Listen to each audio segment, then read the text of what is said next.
digitale.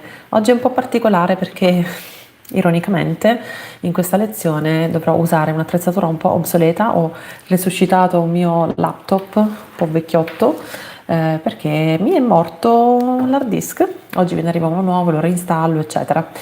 Se stai guardando questa live in differita, quindi in un secondo momento, ti ricordo che questo non è un corso in vendita. Non sono un'imprenditrice, non vendo corsi, non pubblicizzo nulla, ma do la possibilità a chi non può seguire questo corso, perché ci vogliono dei requisiti specifici, bisogna essere residenti nella Regione Lazio, un corso gratuito insomma per un certo tipo di utenza, bisogna avere iniziato un percorso GOL, Garanzia Occupabilità Lavoratori, quindi non gestisco io le iscrizioni, ma semplicemente mi riprendo mentre insegno. Io lavoro in remoto, mi chiamo Paola, insegno in inglese, non insegno l'inglese ma insegno in inglese, quindi oggi assisterai ad una lezione che si chiama Inglese per il digitale e in questa lezione specifica, perché è la quarta o quinta di questo corso, non ricordo, trattiamo i fogli di calcolo, nello specifico Google Sheets, quindi mi vedrai insegnare, mi ascolterai insegnare esclusivamente in inglese. Usiamo l'informatica come scusa per veicolare la lingua, quindi secondo la metodologia CLIL, Content and Language Integrated Learning, si fa un apprendimento integrato di contenuto, che è in questo caso di informatica e fogli di calcolo, e la lingua. Quindi i ragazzi di questo corso acquisiscono insieme due cose e imparare una cosa direttamente in inglese è diverso dall'impararla in italiano, poi tradurre nella testa, impararla in inglese. Ti ricordo che il microfono dedicato alla live di YouTube dovrebbe essere questo, quindi dovresti sentirmi abbastanza bene, mentre questo è il microfono che uso per la lezione per i ragazzi. Se hai domande puoi farle fino alle 11:05, momento in cui inizia ufficialmente la lezione, e interagisco soltanto con i miei ragazzi, non interagisco più con la chat di YouTube. Fino a quel punto sono benvenute tutte le domande sull'acquisizione linguistica. In questo canale mi occupo di acquisizione linguistica, diffondo gratuitamente il mio protocollo per l'acquisizione delle lingue. Se ti piace questo tipo di lezione puoi trovare tutta una serie di live sul mio canale, perché poi le registrazioni restano sul canale per riguardarseli in un secondo momento. Io non faccio editing della live, questa è una live di 2 ore e 10 minuti circa, e in alcuni momenti della live non sentirai nulla perché io sento i miei ragazzi in cuffia, ma non li sentite voi per tutelare la loro privacy, quindi non vedrete le loro facce, non vedrete il mio schermo condiviso, non sentirete le loro voci, quindi mi vedrete interagire, mi sentirete interagire, sentirete le mie domande, tutta la mia interazione, tutta la mia spiegazione, ma non la parte che riguarda i ragazzi, né i loro volti né quello che stanno facendo all'atto pratico come esercizio che riguarda oggi Google Sheets. Quindi torniamo a parlare di informatica in inglese. Se hai qualche domanda, se avete qualche domanda specifica sull'apprendimento delle lingue, sull'acquisizione delle lingue, ma anche sul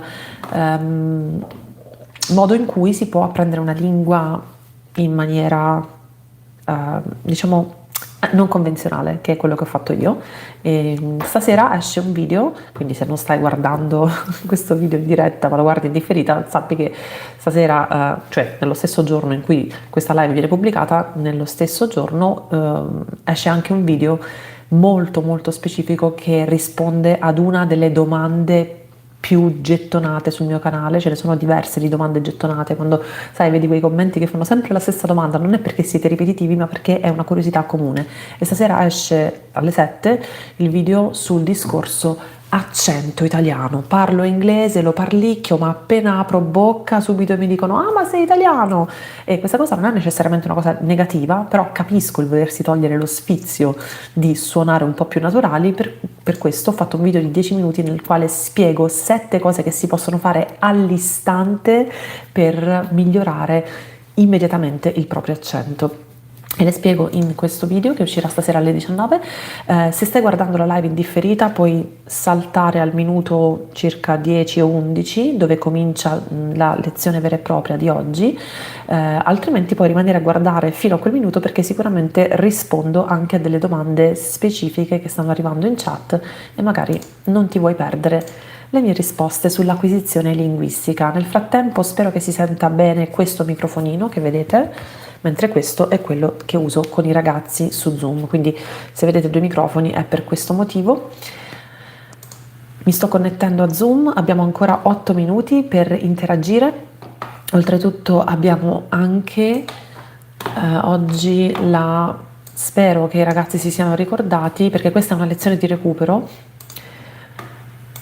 visto che il mio computer nell'ultima volta si è letteralmente rotto. Vi ho detto all'inizio di questa lezione che mi è morto l'hard disk, quindi ho dovuto saltare una lezione, perché questo tipo di lezione non può essere fatto con un portatile qualsiasi. Ho dovuto recuperare un portatile un po' più potente, perché trasmetto me stessa in 4K, l'audio con un microfono abbastanza serio, tra virgolette, quindi è un bel flusso di dati, in più trasmetto la mia lavagna esterna.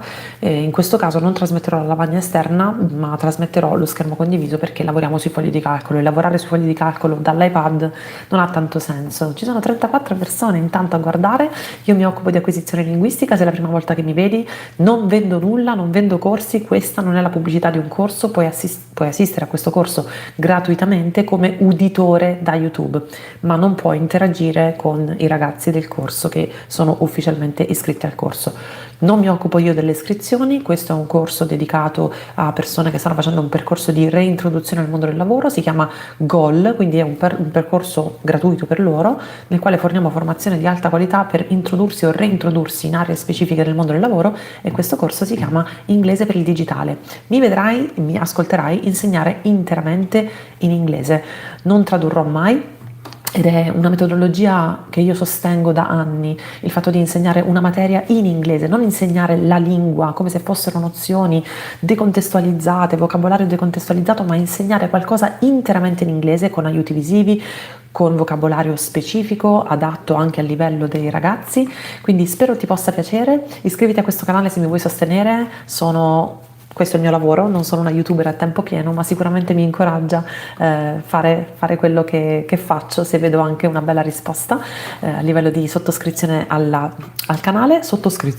Iscrizione, sottoscrizione, comincio a pensare in inglese, quindi adesso succede questo. Mi chiedono dal tutor 11.5 e 11.10. 11.5, non c'è nessun motivo per cominciare alle 11.10.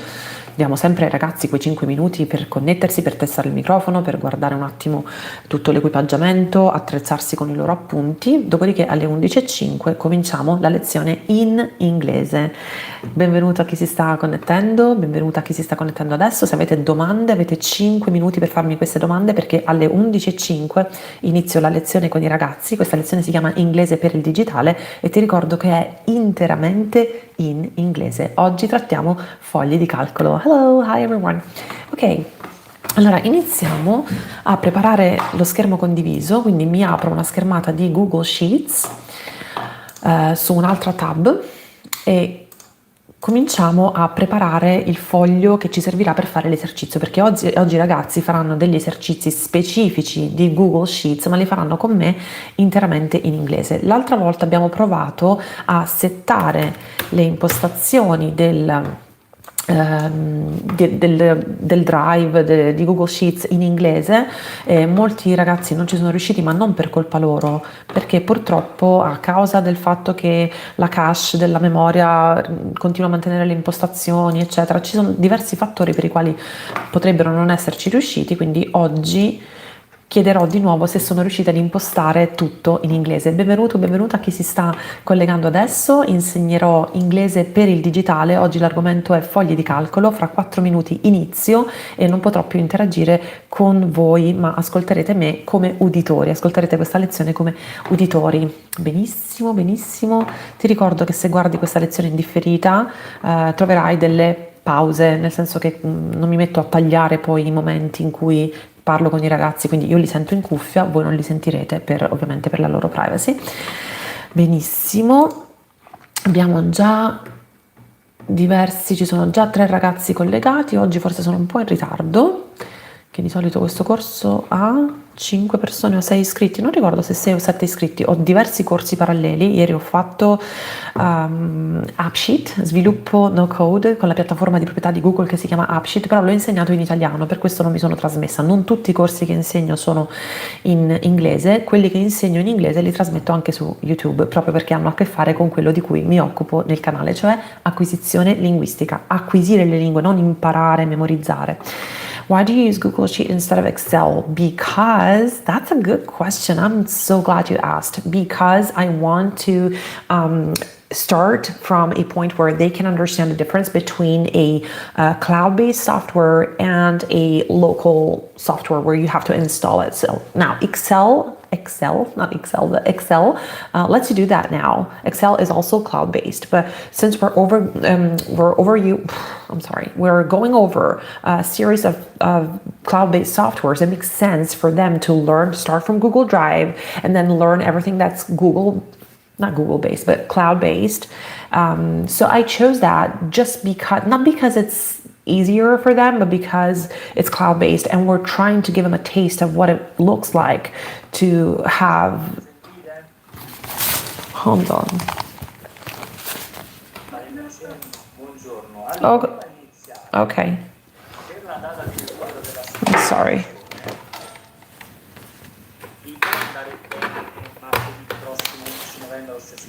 So okay, I hope I answered your question. The tutor is explaining that we have to make up for a lesson that we missed when my computer broke. So, adesso potrei parlarvi in italiano. So the tutor's talking to them right now. I heard someone talk and I was like, is it my turn to talk? It wasn't. So I hope I answered your question. It's just a matter of showing something that's cloud-based. Now, Excel is also cloud-based lately, but voglio cambiare serie, posso riprendere la prima stagione, puoi assolutamente fare un rewatch. Se non hai capito tutto, fare un rewatch ti fa solo bene, però se lo stai usando come inglese quotidiano, vai avanti con un'altra serie. Oh, you're very welcome. Okay, no problem. Okay. Yes, absolutely. Yes. Okay. It works. Giovanni, it's perfect. Okay, thank you. Okay, no problem.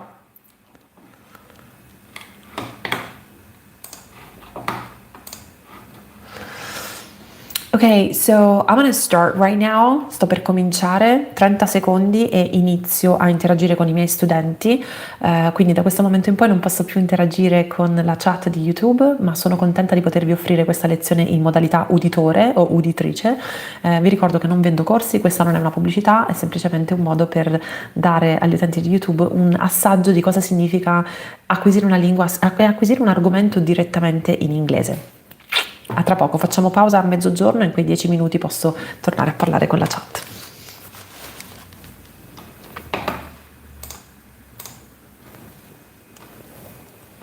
Hello. I'm going to run some tests just for 1 minute because I want to make sure. Okay, this one works. Hello, hello, hello, hello. Testing 1, 2, 3. Hello. Hi, Vincenza. How are you? I love your braid. I love your braid. Is it a French braid? Does it start? Nice. It looks very good on you. Okay, who else is here? Cristiana? Hi, hello. And we're still missing a few students today. So I'm going to start and I'm going to wait for Cristiana actually, because she said she was going to be right back. So we're going to wait for her. So what happened is my computer broke. My hard drive failed. My hard drive failed completely. So my computer does not boot. Boot. When we say the computer starts a device, when we turn on a device, the correct term would be to boot. Boot. Booting means to start a device, to start all the components. So my computer will not boot because the hard drive failed. And that's why we missed the last lesson. And I'm really sorry. Now, right now, I am using a laptop. So I hope I hope this laptop will be able to handle the great amount of data that I am sending, through this stream, in the Zoom call. I really hope it won't crash. Hope so. So if at some point I see that the computer is slowing down, I will turn off my camera and only use my shared screen, because that's the most important thing. My shared screen and my voice. You don't need to look at my face. Sometimes you need to look at my face because I use a lot of facial expression and hand gestures. But for today, we will have to kind of, be careful with the amount of data. Hello. Hi, Cristiana. How are you? You're not well, not so well. Are you sick? Do you have a fever? Oh, I'm so sorry. I am so sorry. I am so sorry, Cristiana. You know what? If you feel like at some point you can't concentrate, you know what you can do? You can just stay connected to the Zoom call, rest, and I will send you a recording of this lesson. Now, I'm not recording the Zoom call. I am not recording the Zoom call for privacy reasons. I cannot record the Zoom call. I'm recording myself so you can hear my voice, and maybe you can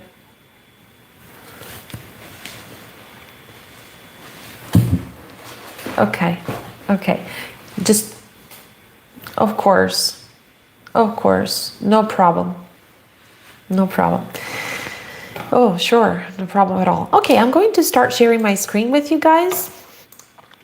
And hopefully, as I said, Cristiana, my computer crashed, and that's why we skipped a lesson.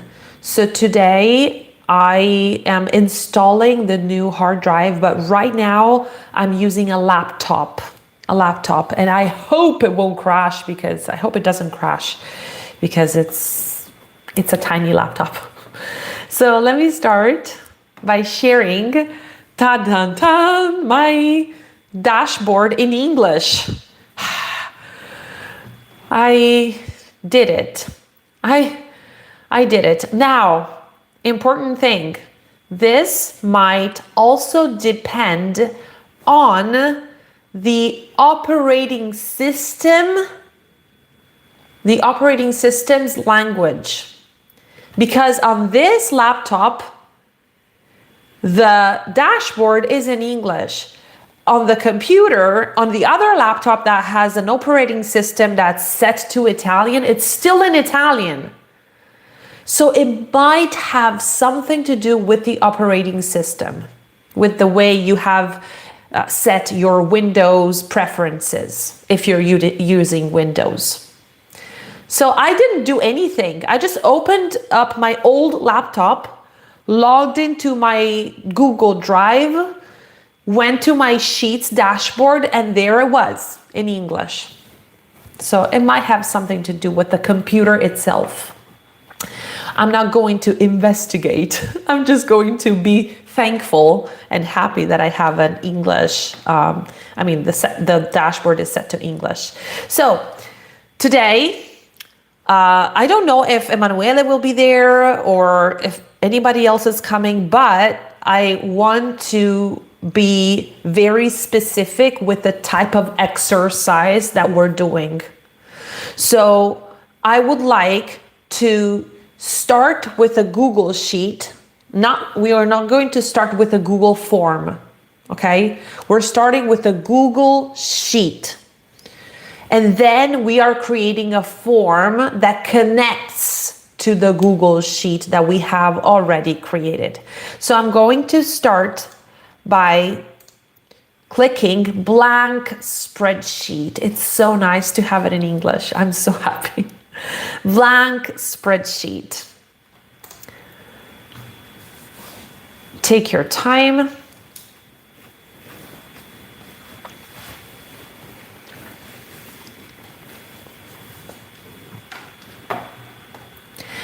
And please let me know when you are done. Let me know when you are done. Okay? Perfect. Now, sometimes Google Sheets will prompt you. So sometimes we prompt the artificial intelligence, the model that we're using, but sometimes a system might prompt us. What does it mean to prompt? To show you something that you might be interested in. To prompt the user. To show the user something that might be useful to them. Did you notice here? Look at this. To them. I said to them, even though we're talking about the user, singular.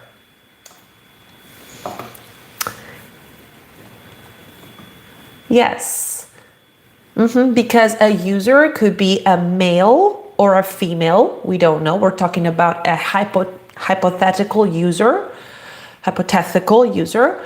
So we are talking in hypothesis, where them is a collective singular they. We don't know if we're talking about a female or a male user. The prompt, the system prompts the user. We don't have a gender specific word for user. User is neutral or hypothetically male or female. So we say to prompt the user is to show the user something that might be useful to them.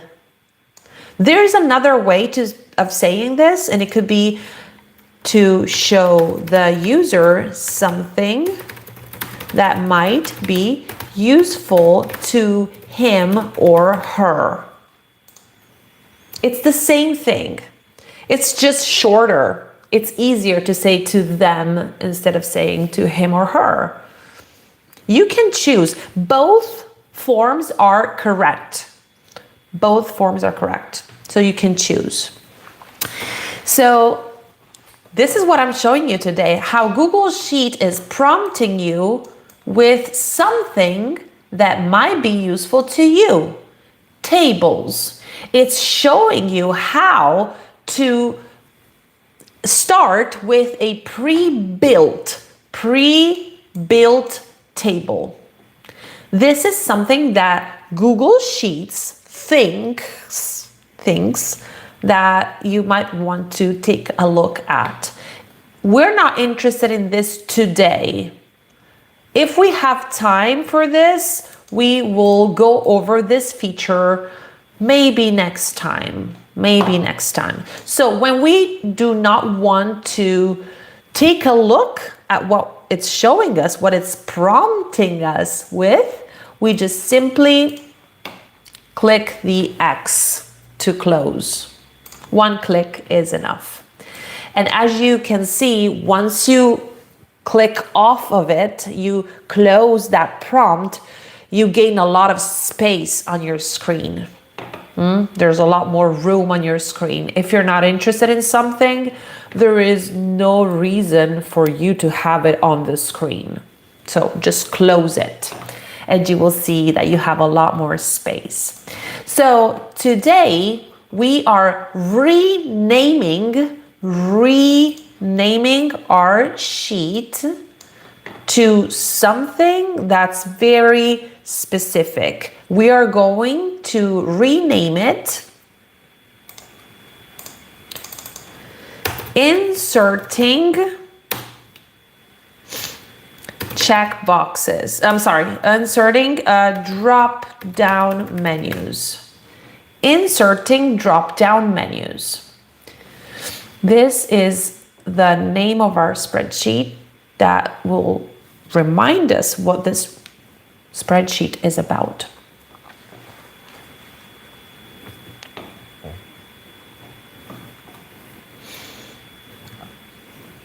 You can say, I have renamed it. I have renamed it. Have you renamed it?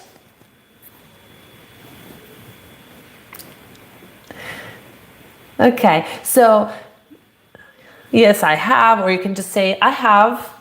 I want to give you a little trick. Rename is the verb. Renamed is the past form. Now, think of this as a t sound. I know that when we look at the word, we see the vowel, we see the E sound, the D sound, and we think, there's an E there. I have to say that E. You don't. You don't have to say it. Renamed. Renamed. Renamed. Try. Yes.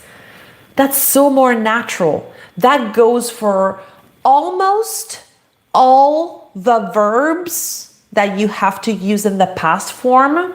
Let me give you a different example. Replaced. Instead of saying replaced, it's replaced, replaced, replaced. I have replaced it. Exactly, replaced it. So when you think about that t, replaced it, tit. Yes, you're doing a good job, both of you. That's the truth. I'm not flattering. I'm not a flatterer. I will not say it. If you're not doing a good job, I will not say it just to make you happy. I will encourage you to try again and again and again. But if you're not doing a good job, I will not come to you saying, "Oh, you've done such a good job." I don't do that. I don't do that. I will encourage you to try again. So, this is just a trick for verbs that in the past form end in ed. Instead of ed, t. Okay, so we have renamed our Google Sheet. Now we're going to type some headers. Which row do we type our headers in? Vincenza, which row do we type our headers in? Exactly, row number 1. And we are going to start typing. Oh, somebody typed something. Oh, okay, perfect. I was looking at the chat. Here we go. So we're going to click on the A1 cell, cell A1, cell A1. When we click, we have done something specific. We have focused the cell. Our focus is on the cell, but we can't type yet. Yes, we double click in order to start typing something in our A1 cell. And we will type student's name. Student's name.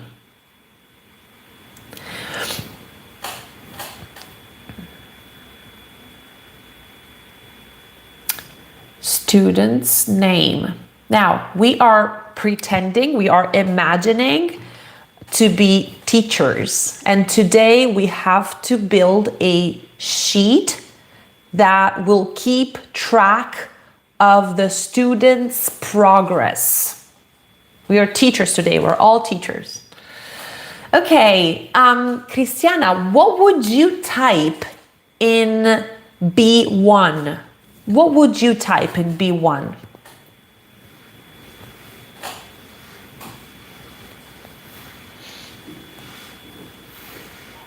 Yes. Now, in order to focus B1 and be able to type, you can use the tab navigation. Do you remember the tab navigation key? Tab. and it just lets you type in B1. So let's type class.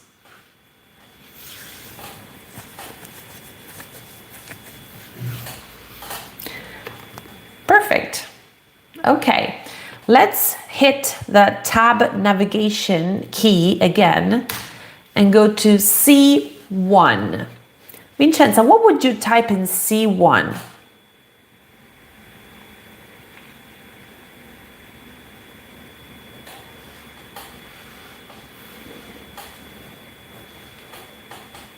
Grade. Grade. Sure. Grade. Now, type grade. Go ahead and type grade, but do not hit enter. Don't hit enter.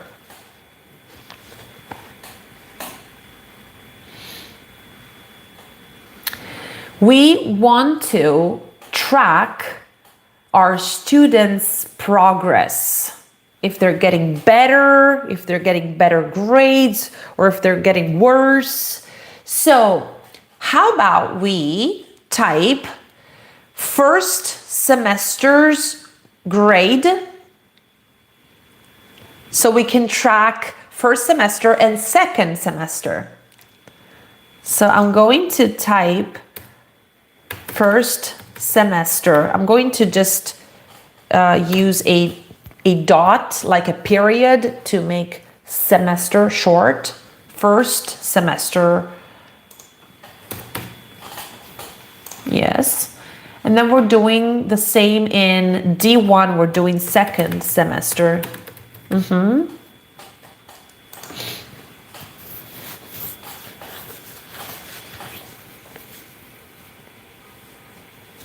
Okay.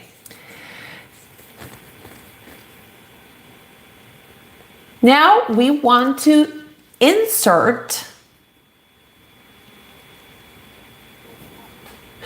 Yes, well, so interestingly enough, class does not mean like we have the grade, we have first elementary, second elementary, or primary.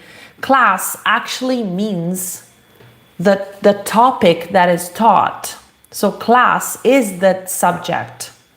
If you are in my class, you are in Inglese per il digitale class. Okay, so we're going to use that as a subject or topic thing. Well, of course, you know, there are some differences between the American school system and the Italian school system, and it's interesting to know that class means lesson, type of subject that is taught, while classroom refers to,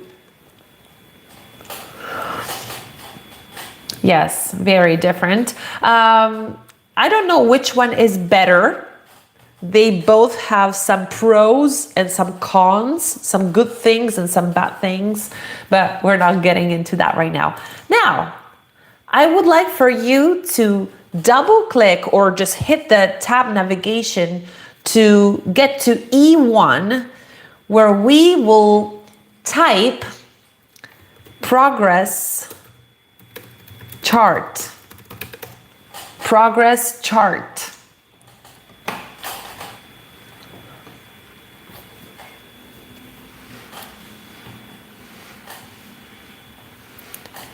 Progress chart. Now, this is good to have a chart, but we will not have a big chart. We will have a mini chart for each student. Inside each one of these cells, there will be a tiny is a synonym for small. Small and tiny are too small, tiny. A tiny chart for each one of our students. So I will show you two things. First, how to insert drop-down menus. Second, how to insert a mini chart for each one of these students. Now, I want to focus on format for a minute, because if this is a header, is there something that you would like to do, Cristiana, to make the header stand out?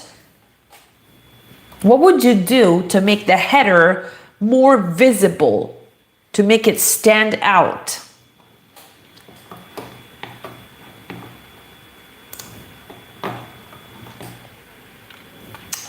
I will repeat the question.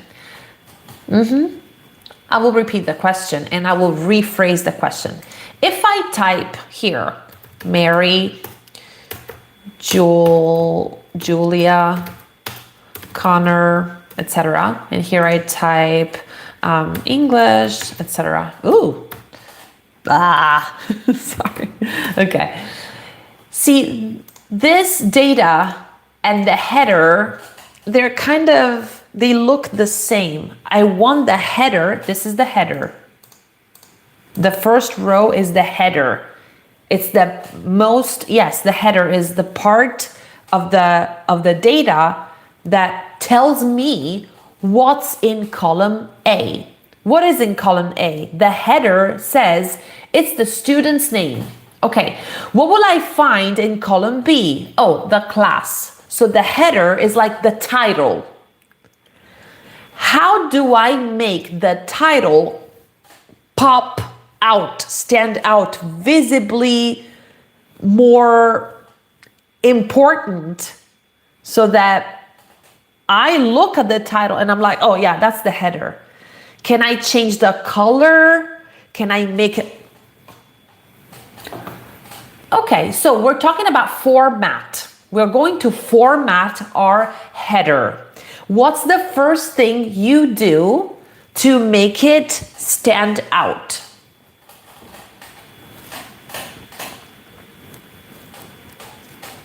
Okay, perfect. The background color. And how do you do that on the whole header?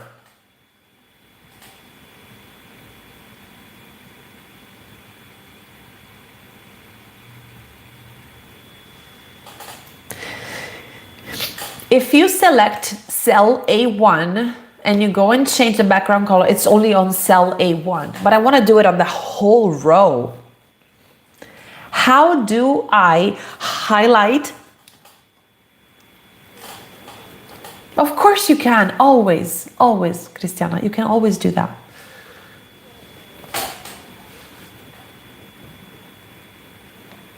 Shift, yes, shift.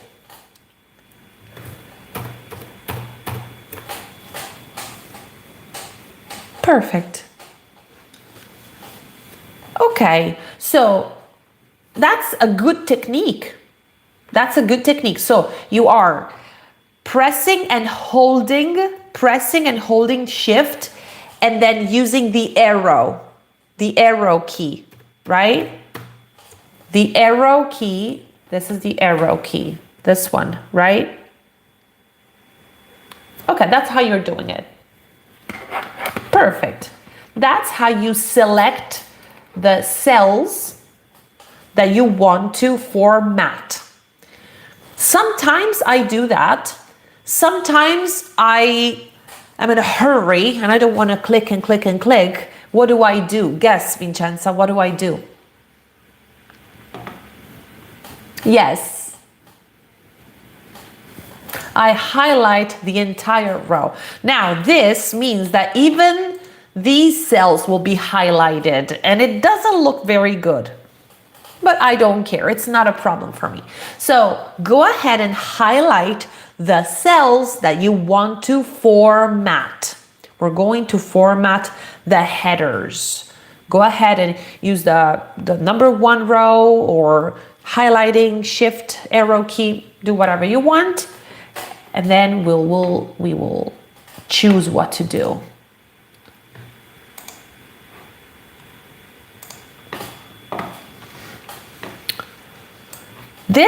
There is an exception, because the verb is highlight.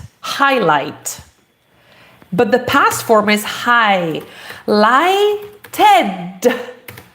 This is where we pronounce the ed. Why?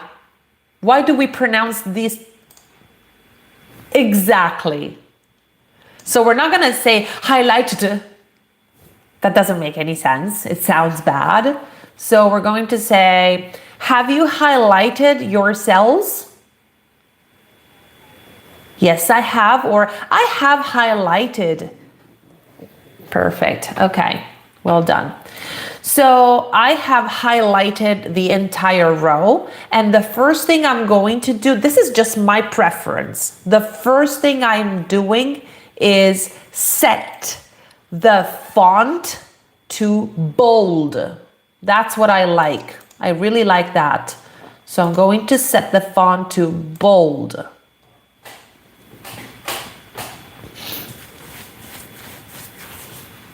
Set the font to bold. You're done? Perfect. I'm going to erase the data that I have typed in there.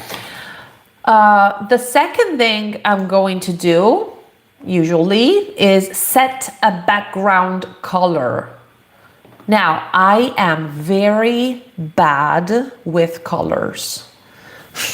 I'm super bad. My husband, he's the type of person that he will tell you, those two colors go very well together. Oh, that's a bad combination of colors. He will help you when you have to pick your clothes. My husband is like a visual learner. He knows when colors go well together, when clothes go well together. I'm so bad. I will do something like this, orange, and then I don't know, and then green, and it looks very bad when I choose the colors. So I'm going to ask you what your favorite color is when it comes to background colors. What's your favorite color? Do you like bright colors? Let's talk about the color description. This is a very bright shade of orange. Very bright. Sometimes people have told me, that's too bright. That's too bright. Choose these shades. These shades are much better than these. These are too bright. Blue, is it? No problem, no problem. Is it a girl or a boy? What's his name? Pablo. What a nice name for a dog. I like that.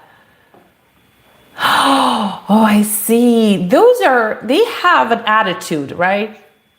Strong-willed. They're stubborn. Not really. Oh, I'm sorry. Well, I have a cat like that. My cat is very... Oh, okay. You can say that. You can say that in English because it's not very offensive. I mean, I wouldn't say it in front of kids. I wouldn't even say it in front of grown-ups. But to say this, yes, it's not very... Okay, so if you look at this word, you know what this means? It has become an insult for women, but it doesn't refer to this. Exactly. But it means male dog. Female dog. That's what it means. Yes, exactly. So that's what I mean. So your dog is literally, you can say that because he is. He was born of a female dog. So, sorry, it is what it is.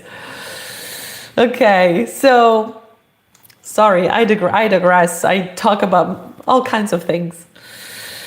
Okay, so you chose blue.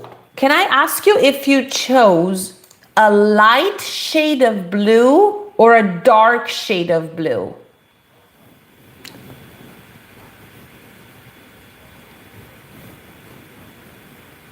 So is it this one? Bright. Yes. I understand when people tell me, I don't like this color, I don't like this, I hate this. I have a problem understanding what it means. I don't know what it means to like a color. And there must be something wrong with my brain. When people say, I don't like it when it's too bright. What do you mean? It's a color. I don't understand. No, I don't like colors at all. I like colors. I like colors. I don't have preferences. So it's hard for me to, what's your favorite color?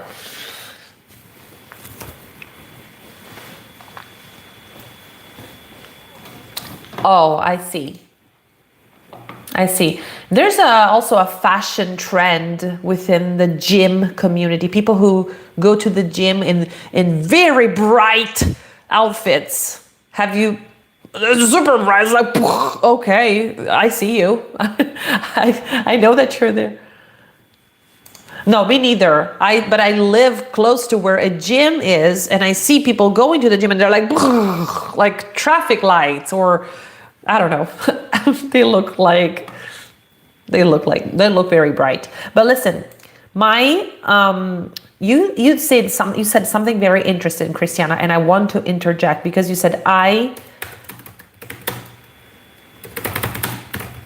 can you read this for me? Read it out loud. One more time. Okay, so the first time you said it, before me asking you to read it out loud, you said, I ate. And you did not pronounce this sound. You said, I ate. When I asked you to read, you said, hi, hate. You put I know it is challenging to say, I hate. Sometimes when we focus on the sound, we end up putting that sound where there is no. So one more time, I hate. Fantastic. I hate this. I hate that. Be careful not to say I ate or I hate. That's I hate. Yes. Fantastic. Okay, so my problem with colors is that I don't have preferences. I don't know what it is. I don't have preferences for color. So any color that's different than white, to me, that's enough to set a background color. And Vincenza, what color is your favorite for background colors? You don't have preferences either?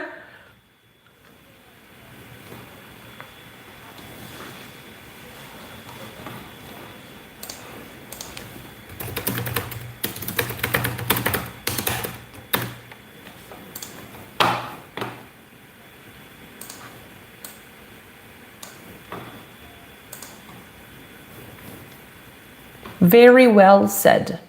It makes sense. It's very well said, and I understand that. Just one thing I wanted to show you, it depends on my mood. It doesn't depend of my mood. It depends on my mood. Okay. Or the situation. It depends on the situation. It depends on my mood, etc., etc. So we have formatted. Formatted are headers. Formatted. We can't say formatted. So formatted are headers. Now we can move on to typing some data. Interestingly enough, we can shorten the amount of time that we spend on this task of typing data by copying the header, so we can highlight row number 1. Go ahead and click on number 1 for your first row. Click on it. Now, press and hold Control key, CTRL key. Do you see it? And hit the C key. Control C. Control C.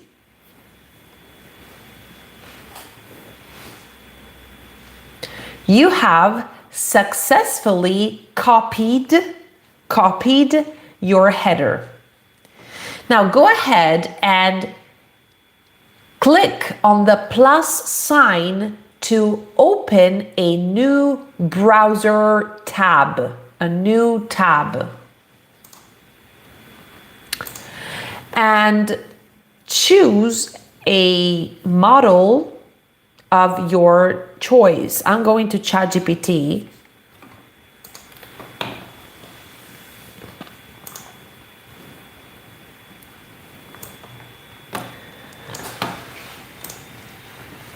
And I will type a prompt.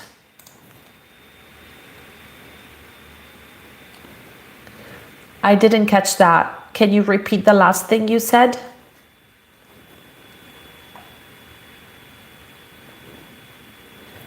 Are you on ChatGPT? Perfect. Fantastic. Vincenza, are you on ChatGPT? Fantastic. I am going to type a very short prompt. This is not a very complex task, and it doesn't require a specific context, although we can give it a short context. I am going to type something like act as a data sample expert. This is a very short context. Generate a list of values to fill my Google Sheets according to these headers. I will leave the prompt here so you can copy it.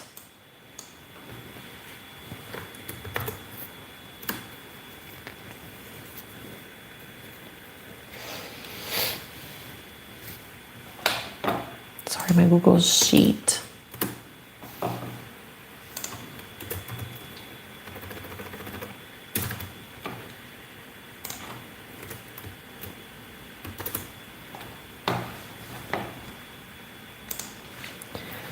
And then I will, when I'm done typing, tell me when you're done typing.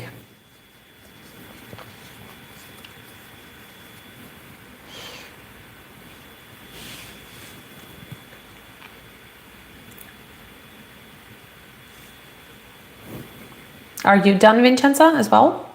I will press and hold Control, the Control key, and then V. Exactly, Control V. Fantastic. Now I can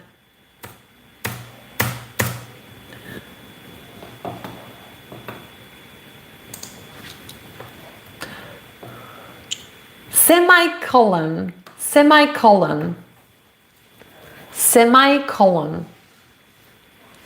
Wait, I'm getting confused with the, hold on. Semicolon, oh. Yes, semicolon. Sorry, I also misspelled it. It's semicolon, not semicolon. And the two dots, it's colon. Okay, so you've separated the headers with semicolon. Let's try that. Actually, the best way to do it would be to do it with a comma because usually comma separated values would be the best option probably. Okay. And when you're done inserting your commas, you can send your prompt. I'm going to do that right now.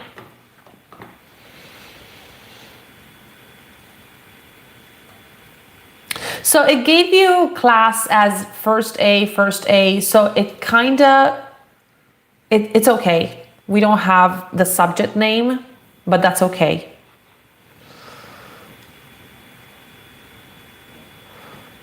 Okay, I am going to remove, no, we're not going to do that right now. I'm going to ask GPT to make the grades into something different. We want the grades to be on a scale from 1 to 10. Oh, see, that's why I did it, because it's in Italian.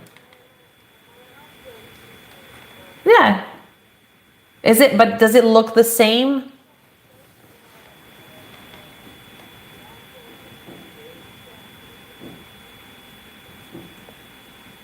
Oh, grades, like in the American system. Okay. That's okay. I mean, it got the American system, which is fine. Now, I want to change this, and I want to ask GPT to give me the grades on a scale from 1 to 10. On a scale from 1 to 10. So I'm going to ask it I want the grades to be on a scale from 1 to 10. And I also want the students' names to be English names.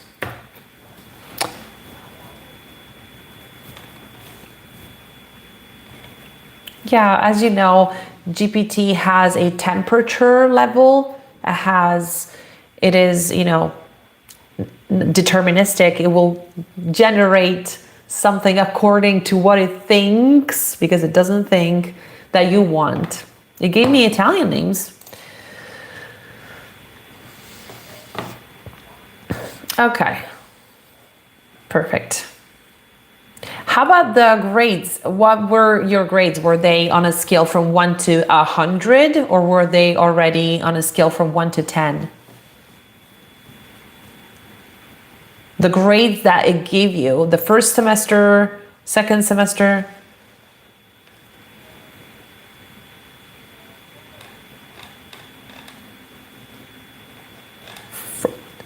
Okay. One more thing. We need this to be something that we can copy and paste into our sheet. So it can't be like this. It could work, but we're not sure. So we're going to ask it to generate the file either in a CSV format or by just giving me the values that I can copy and paste. So I'm going to ask it again, generate the list so I can just copy and paste it into my sheet. Remove the headers because we already have the headers. Generate the list so I can copy and paste it into my sheet. Not the list, generate the values, values. So I can just copy and paste them into my sheet. Remove the headers. We already have the headers. So I'm going to, do you need to look at the prompt? If you want to look at my prompt, I'll leave it there for you for a couple seconds. I'm listening. Done? Okay.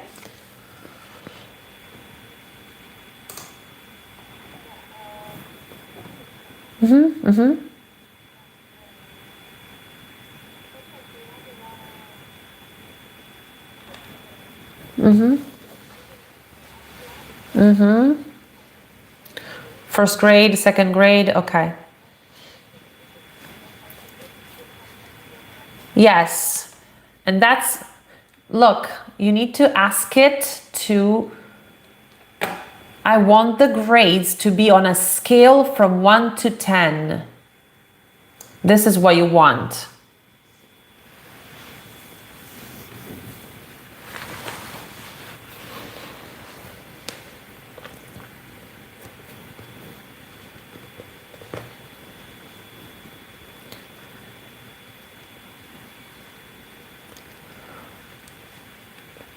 Do you already have the student's name in English? The student's names in English? Okay, so just stop right there at the 1 to 10. So this is what we want.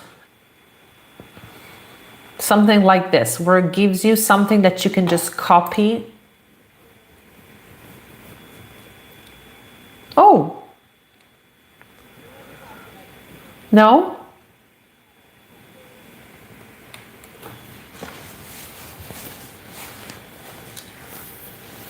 Take your time. Get a sip of water.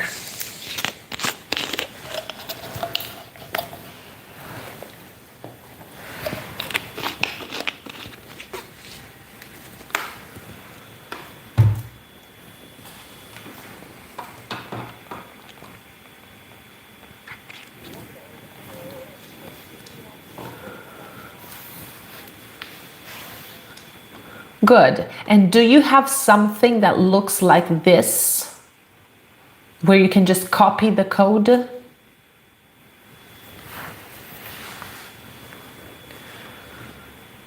This is my prompt where I give it.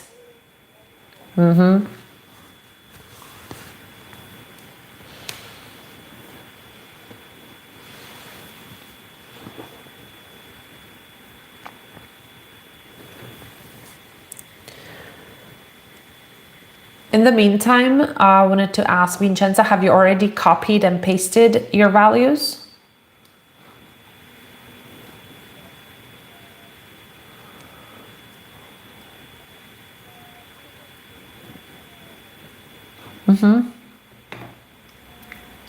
Puts everything in one cell.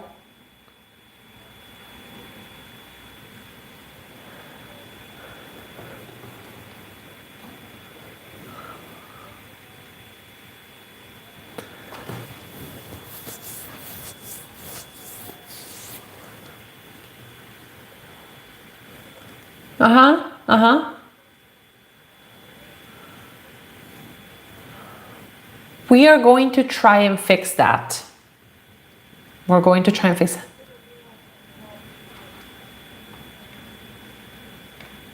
Yes. Okay. We're going to try that.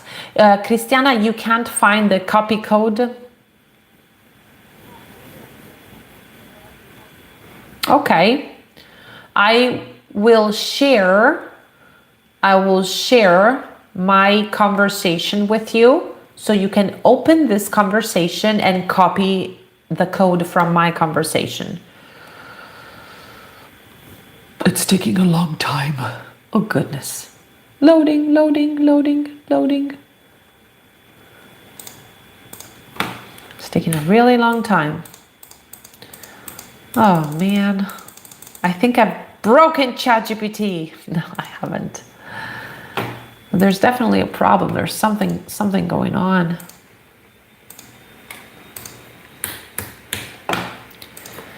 Oh well. I'm going to do one thing, then we'll go on a break, and then we'll try and fix it. So instead of going CTRV, instead of going Control V, I did something different. I went right click on A1, and I'm going to do values only. Values only. I don't know if it works. It doesn't always work. Let's see. It does.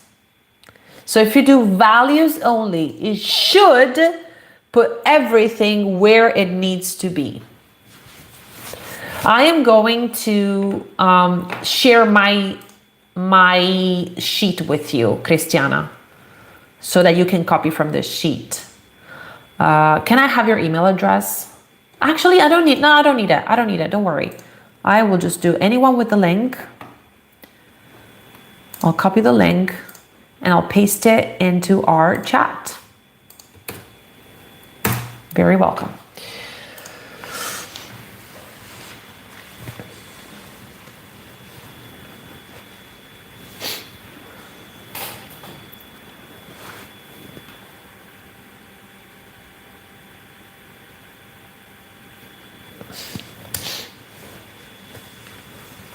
Yes, I can see you there. You are anonymous chinchilla.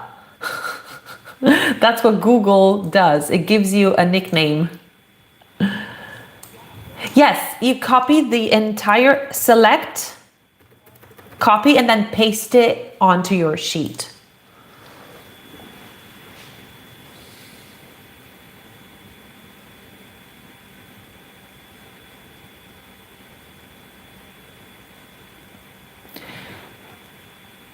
And go with your right click, paste values only.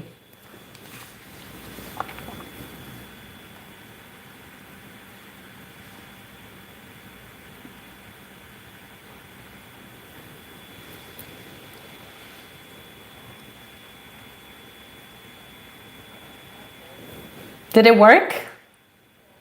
Done, perfect. Okay, we're going on a break. And then in 10 minutes, we're going to insert the drop-down menus and the mini chart. 10-minute break. Okie doke.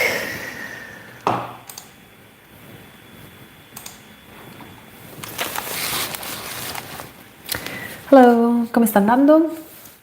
Vedo che c'è stato qualcuno che Mirko ha suggerito e aiuta un sacco pensare che le I vengono lette come E chiuse. Sì, però non stavo affrontando quell'argomento, stavo parlando della... Sì, questo aiuta tantissimo, però non era l'argomento che stavo affrontando, anche perché tutti gli argomenti relativi alla pronuncia, alla sintassi non vengono insegnati in maniera diretta, come hai visto, se sei ancora qua, ma vengono dimostrati in un ambiente in cui si sta insegnando invece l'informatica interamente in inglese. Aiuta molto avere qualcuno con cui parlare quotidianamente in inglese. Con Gemini a volte non capisco, poi sarà che la mia pronuncia non è il massimo, quindi ci sta che si chieda che stai a D. Lo chiedi direttamente a Gemini che stai a D? Allora, se hai dato i prompt corretti, io ho fatto no, non ci sono più. Sì, forse ci sono tra i miei shorts i prompt per fare conversazione con le intelligenze artificiali allo scopo di acquisire una lingua. Gemini non dovrebbe mai risponderti traducendo, perché lo scopo dell'acquisire una lingua è replicare appunto l'acquisizione così come è avvenuta. I'm listening here because I'm driving, I'm doing the shadow. You are? Oh, that's nice. Gemini lo chiede a me. Ah, ti dice che ti chiede, ti dice non sono sicuro di aver capito, una cosa del genere. Sì, è probabile. Generalmente l'addestramento di Gemini non dovrebbe portarlo a chiedere non sono sicuro di aver capito. Di solito, anche quando non capisce, Gemini, per il tipo di addestramento che ha ricevuto, dice ah, adesso ho capito, e va per un'altra strada anche se non ha capito. Capito, ovviamente prendetelo sempre tra virgolette il capito di un modello, di un LLM. Ne ho parlato tanto non qui su YouTube, perché su YouTube non parlo di questo, anche se fa parte del mio lavoro, però insomma prendete sempre con una pinzona enorme il fatto che l'LM capisca, perché l'LM funziona per cluster semantici, quindi non capisce il significato singolo della parola, eccetera, non capisce quello che stai dicendo, quindi che ti dica che stai a D non lo so, potrebbe dirti non sono proprio sicuro di aver capito, forse volessi dire questo, e va avanti con un'ipotesi, proprio per il tipo di addestramento che ha ricevuto. Comunque torniamo a noi, sono in pausa, questo è un corso che si chiama Inglese per il digitale, non è un corso in vendita, non faccio pubblicità, non vendo corsi, sono una dipendente e mi riprendo mentre insegno questi corsi. Io lavoro 100% in remoto, ho il privilegio di poter lavorare 100% in remoto. Ok, ok? Quindi mi piace dare l'opportunità a chi non può accedere a questi corsi, perché sono corsi ai quali si accede con dei requisiti specifici, a chi non può, di partecipare come uditore o uditrice. Quindi mi piace trasmettere questo, e poi sto cercando anche di fare una sorta di collezione di microclip per poter fare poi un montaggio, perché il mio capo mi ha chiesto una cosa del genere, quindi mi piace poter avere queste clip per mostrare come insegniamo nella scuola, nella nostra accademia digitale, perché è un modo abbastanza innovativo. Non ho trovato altre accademie digitali in Italia che fanno questo a questo livello di formazione, nel senso che quasi tutti, mi sembra di aver capito che tutti i corsi GOL in Italia, corsi GOL sono quelli che rientrano nel progetto Garanzia Occupabilità Lavoratori, dove questi ragazzi possono frequentare questo corso gratuitamente perché sono corsi finanziati. Non mi sembra di aver mai trovato un corso GOL che insegni l'informatica interamente in inglese, quindi è una formazione di qualità e mi piace poterla trasmettere, trasmettere un lato ovviamente di questa formazione, perché non vedete il corso, non partecipate attivamente al corso, non vedete gli studenti ovviamente, ma vedete soltanto la mia faccia, sentite soltanto quello che ho da dire io, non sentite le loro voci, non vedete neanche lo schermo condiviso. Quando ti ascolto parlare noto che riesci ad usare vocaboli e fonte semplice che comprendo benissimo. La stessa cosa non riesco a farla quando voglio parlare io e vado sempre a cercare frasi complesse. Tommy, c'è una cosa molto importante da dire a questo riguardo, e sono contenta che tu l'abbia notato, è che questa è proprio una prerogativa degli insegnanti, cioè se un insegnante vuole fare CLIL, quindi insegnare una materia abbastanza complessa come i fogli di calcolo, e lo vuole fare con ragazzi che partono da un livello A2, B1, che è basso, non è per forza il caso di queste ragazze che stanno partecipando oggi, perché ci sono altri ragazzi anche, non puoi permetterti di usare i paroloni, devi semplificare, devi dire le cose come se le stessi spiegando ad un bambino di 5 anni, altrimenti il CLIL non lo puoi fare. Non lo puoi fare. CLIL è Content and Language Integrated Learning. Se perde la schedina è un disastro. Non ho capito che significa. Io infatti ho preso A2 con il GOL, ma faccio molta fatica quando devo parlare, purtroppo è stata più grammatica che parlato. Questo è il problema dei corsi GOL, stanno riproponendo quello che le persone hanno già fatto a scuola e non ha funzionato per 13 anni, non si capisce perché di colpo dovrebbe funzionare adesso. Quindi noi nell'Accademia Digitale ci stiamo impegnando a fornire una formazione diversa, di qualità, che non riproponga le stesse cose fatte e rifatte. Se l'hai fatto per 13 anni a scuola e non ti ha fatto parlare, come mai dovrebbe di colpo adesso funzionare? Quindi noi ci stiamo impegnando a fare una formazione di qualità. Volevo tornare un attimo a quello che sta dicendo Tommy sul discorso di semplificare il linguaggio. Io parlo interamente in inglese, ma uso innanzitutto l'aiuto visivo, che è lo schermo condiviso, quindi i ragazzi vedono il mio schermo condiviso e riescono ad associare quello che ascoltano a quello che io sto dicendo, quindi mi permette tutto questo di fare un corso interamente in inglese con vocabolario semplificato, dove io vado ad esprimere lo esprimo il concetto dando una definizione un po' generica, poi vado a break it down, lo vado a spezzettare questo concetto con parole semplici di livello A2, B1. Questo è il CLIL, dove io posso fornire un input comprensibile e non una serie di paroloni che non hanno senso in una materia che il ragazzo non conosce. Quindi torniamo avanti non si dice, andiamo avanti. Ti ricordo che questo è un corso CLIL dove insegno informatica interamente in inglese. Adesso sono in pausa, ragazzi. Non è un corso in vendita, non vendo nulla, non promuovo me stessa, questo è il mio lavoro da dipendente, quindi non ci guadagno nulla, cioè nel senso non faccio questo per guadagnare. Sì, da YouTube si guadagna qualcosa con AdSense, quindi con le pubblicità che ci sono, però non è questo il mio lavoro, il mio primo lavoro. Ecco, il mio primo lavoro è questo, sono assunta per lavorare 100% in remoto, insegno in un'accademia digitale e oggi sto insegnando informatica in inglese. Questo corso si chiama Inglese per il digitale ed è un corso molto bello che mi piace condividere con chi non può partecipare. Quindi riprendo me mentre insegno per ovvie ragioni di privacy, non riprendo i ragazzi, non condivido lo schermo, non sentite le loro voci e io ce l'ho in cuffia. Se hai qualche domanda da farmi, se avete delle domande da farmi, le potete fare. Ho 3 minuti prima che la pausa finisca, dopodiché non interagirò più con voi, ma interagisco soltanto con i miei ragazzi. In questo caso ragazze, perché non c'è qualche assente e quindi no, sono ragazzi.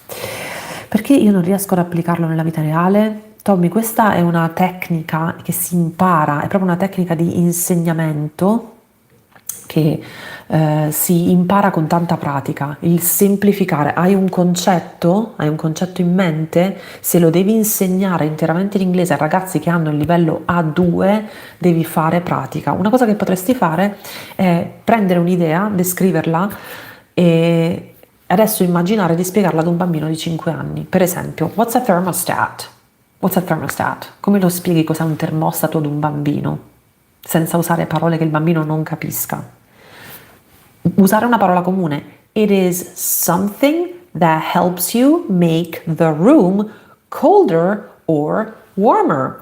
If you are too cold, you can turn a knob and you can make the room warmer. If you are too hot, you can turn it down and make it colder. Pensare sempre di avere davanti un bambino di 5 anni e quindi appunto, scusate, sto rispondendo ad un messaggio che hanno mandato in chat i ragazzi. Pensare sempre di avere davanti un bambino di 5 anni, non un bambino di 10 anni, ma un bambino di 5 anni che ha un vocabolario abbastanza completo da potersi esprimere, capire tutte le strutture sintattiche, ma sicuramente non ha un vocabolo che comprende dei termini come termostato. E gli puoi spiegare che cos'è un termostato. A poco sto comprendendo il senso dell'ascolto, grazie per il protocollo. Rachel, sono felicissima, questi sono i feedback belli ed è il motivo per il quale condivido gratuitamente il protocollo, così che nessuno debba pagare per un corso di lingua che non funziona. Tra un minuto ricomincio, ritorniamo sul nostro foglio di calcolo. Ti ricordo che è un corso gratuito, cioè gratuito per i ragazzi. Mi riprendo, così che tu possa partecipare come uditore o come uditrice senza dover, se non puoi partecipare a questo corso perché non hai requisiti per rientrare in questo corso, puoi ascoltare questa live e rimane anche sul mio profilo, sul mio canale TikTok, non sul mio profilo. We will take 5 more minutes to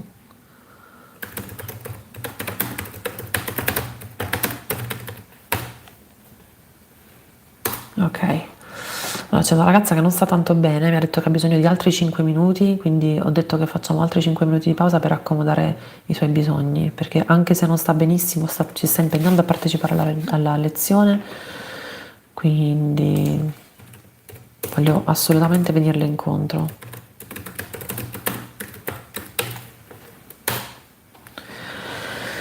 Ok, prego. Quindi ho altri 4 minuti. C'è una delle ragazze più attive del corso che non si sta sentendo tanto bene, quindi le voglio dare qualche altro minuto e non voglio ricominciare senza di lei. Ok, insegnare in remoto è una sfida, è veramente una sfida, è bella perché in remoto te li perdi così, te li perdi proprio velocemente i ragazzi se non li coinvolgi, se non sei ben preparato o ben preparata con materiali specifici per una lezione che si fa interamente online. Non puoi pensare di portare una lezione della vita reale su Zoom e avere lo stesso riscontro, la devi completamente riadattare, la devi ripensare per il remoto e lavorare in remoto è una bellissima sfida. Quindi il privilegio di lavorare in remoto per me sono tantissimi privilegi di lavorare in remoto, però se dovessi dire una delle cose più belle è proprio vedere persone che arrivano in un corso magari senza tantissimo interesse perché lo devono fare per certe cose, certi requisiti, è un corso gratuito, quindi insomma ci sono diverse dinamiche e poi durante il corso si appassionano. Questa è una cosa bellissima perché vedi l'adulto che permette a se stesso di rivivere un'esperienza di formazione che magari era stata negativa nelle scuole superiori, adesso la rivive in una maniera diversa e si permette di farsi piacere qualcosa che magari prima non gli piaceva. Sono fortunata di averti come insegnante, grazie Carmela, grazie mille, è un bellissimo complimento. Io sono molto fortunata a poter fare questo lavoro come dipendente, perché la maggior parte degli insegnanti che insegnano in remoto sono imprenditori, devono trovarsi gli studenti, devono vendere i corsi, devono collaborare con piattaforme che prendono delle percentuali. Questo invece è il mio lavoro da dipendente, ho il mio stipendio e mi fa molto felice potermi non dovermi preoccupare di trovarmi gli studenti, di vendere i miei corsi, di promuovere me stessa. Mi fa molto molto piacere potermi semplicemente concentrare sull'insegnamento. Sono stata insegnante, imprenditrice, ho avuto una scuola e purtroppo devo dire che la burocrazia mi ha spento l'entusiasmo di insegnare, ero diventata un burocrate e anche proprio la preoccupazione, veramente l'imprenditoria non fa per me. Sono molto molto felice con il mio onesto stipendio, non che l'imprenditore sia disonesto, onesto nel senso di stipendio sufficiente a soddisfare i miei bisogni, quelli della mia famiglia, e quindi grazie a Dio per questo lavoro da insegnante in remoto come dipendente, non come imprenditrice. Quindi quando mi vedete così insegnare, sto facendo il mio lavoro da dipendente, non vendo nulla, non ho bisogno, grazie a Dio, di promuovere me stessa. Quindi faccio questo con la gioia di potervi condividere qualcosa che può esservi utile. Ok, so abbiamo ancora un minuto. Quando riprendiamo andiamo a modificare i dati che abbiamo generato con GPT. Ti ricordo che questa è una lezione non di inglese, ma di informatica in inglese. Non amo insegnare la lingua, amo insegnare in lingua e questa è una delle lezioni dei miei corsi preferiti. Inglese per il digitale. Abbiamo utilizzato diversi strumenti oggi, abbiamo utilizzato Google Sheets, ChatGPT per generare dei dati sintetici con un prompt specifico, abbiamo reiterato il prompt, abbiamo copiato e incollato, abbiamo formattato dei dati. Adesso andiamo ad inserire dei drop down menu, quindi dei menu a discesa, si chiamano discesa, tendina, non mi ricordo, drop down in italiano, in inglese. Poi andiamo a generare una mini chart per ogni I forgot something. Function, mini chart, Google Sheets. Devo controllare una cosa. Sparklines. Ok, perfect. Ok, ci siamo. Adesso ricominciamo, prendiamo 30 secondi e ritorniamo nel nostro corso Inglese per il digitale. Da ora in poi non interagisco più con la chat di YouTube, mi sentirete parlare soltanto in inglese e con i miei studenti. Questo è il microfono che trasmette su YouTube, quindi dovreste sentirmi bene. Questo è invece il microfono che trasmette nella lezione. Ok.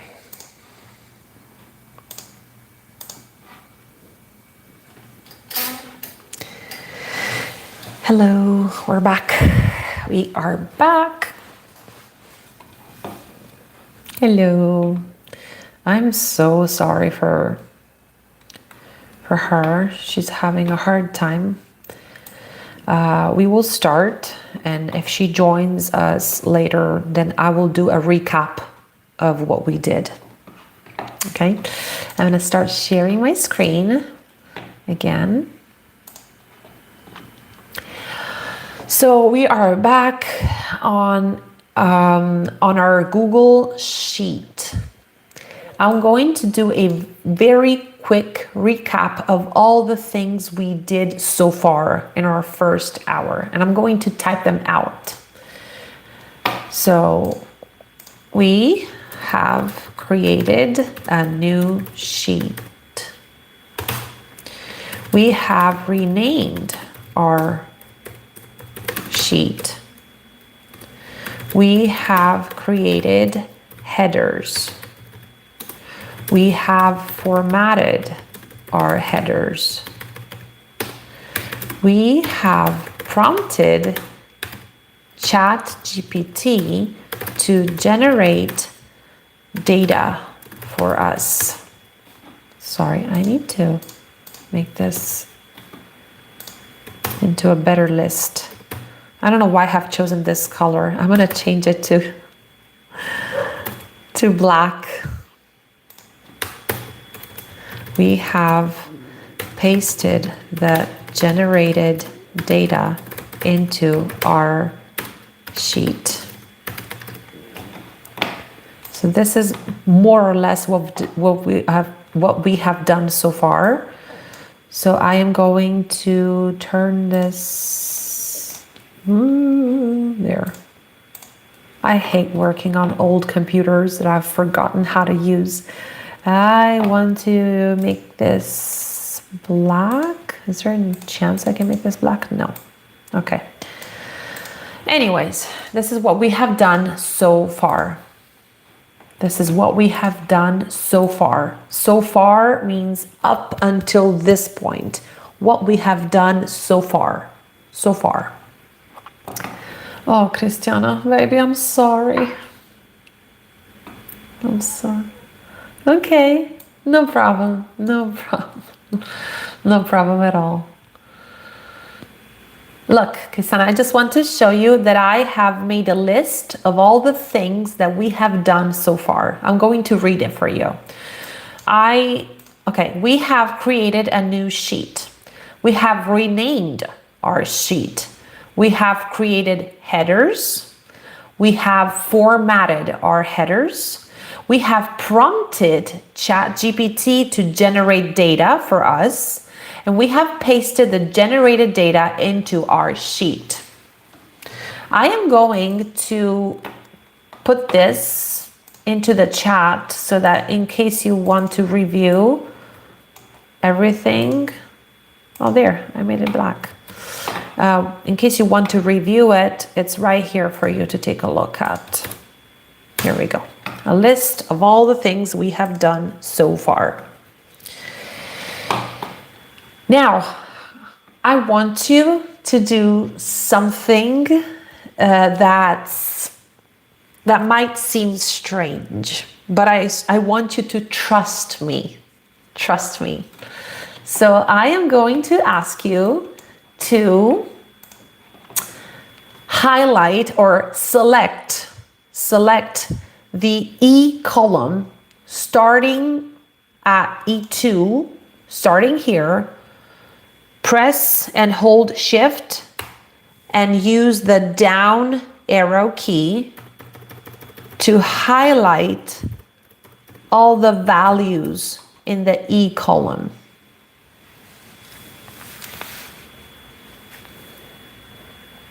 Okay.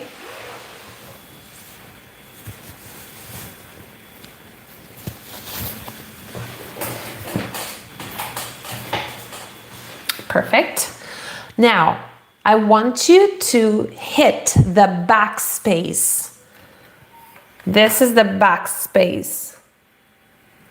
Sorry, this is inverted.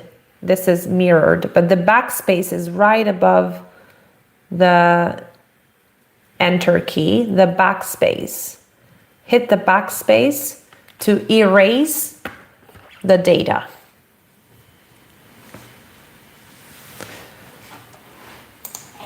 Cool.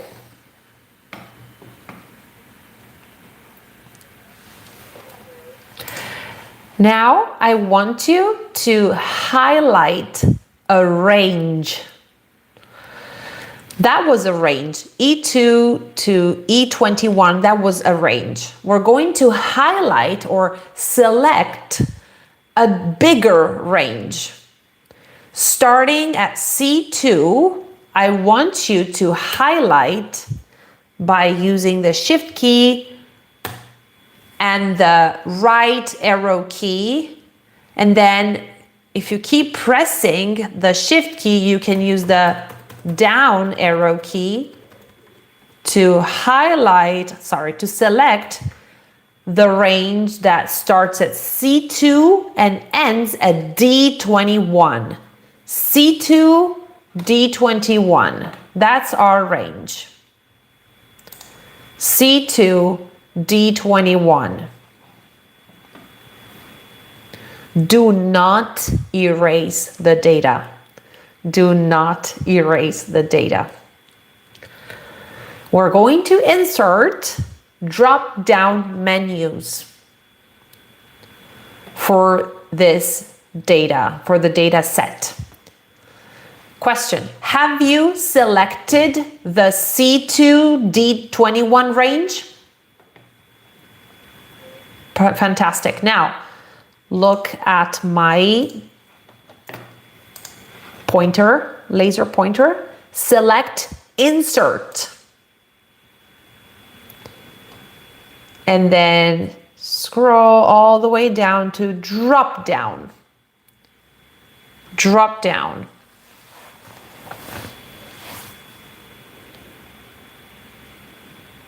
Oh, yeah. Thank you. Drop down. Oh, it didn't work? Oh, yes, it worked.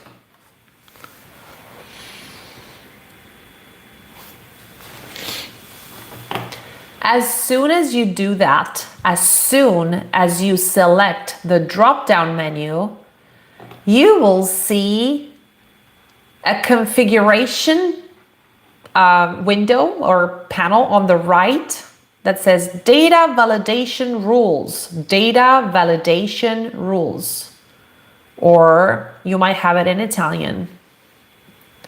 Do you see this on your right-hand side? Perfect. Now, we're going to change the values here. So we are going to add all the values that are missing. We have 10, 5, 6, 7, 8, 9. These are all the values that are in here. We need to add one. Yes.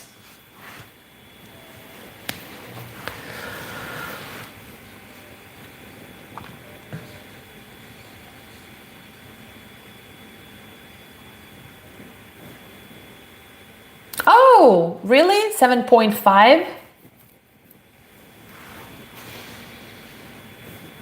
Can you remove them? Remove them.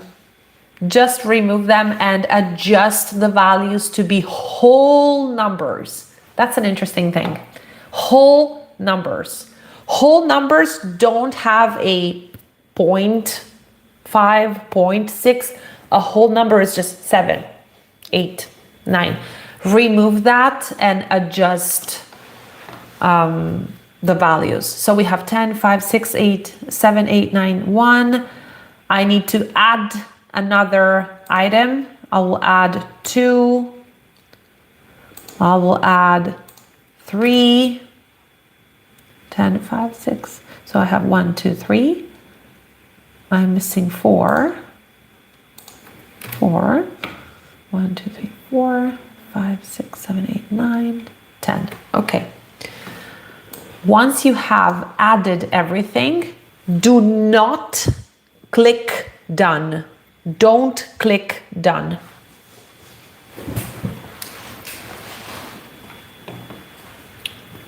Do not. Just leave it like that.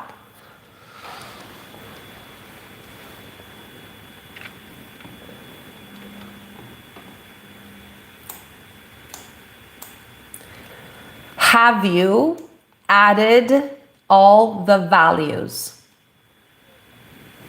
Okay, yes, I have. Have you added? Okay. Vincenza, have you corrected the numbers that are not whole numbers? Take your time. You want to have a list 1 to 10.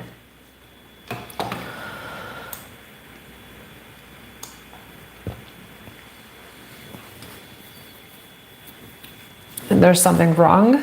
You can also erase. No, let me tell you this. If you have erased the 0.5 values and they're still showing in your data, it will give you a little red flag. That's okay. Don't worry about it. Don't worry about it now. That's okay.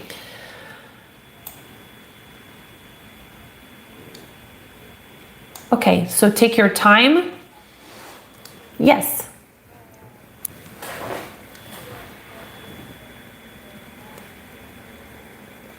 Because I want to show you how to build a drop-down menu. This is incomplete. If I am a teacher, I want to have all the grades. And this was incomplete because it was generated by ChatGPT. So now we're building a whole list of complete grades. Vincenza, let me know when you're done because there's something else we need to do.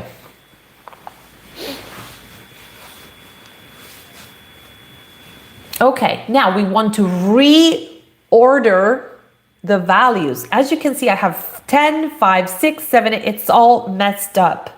It's not in order. We can drag and drop the values in the correct position. So I'm gonna go 1, 2,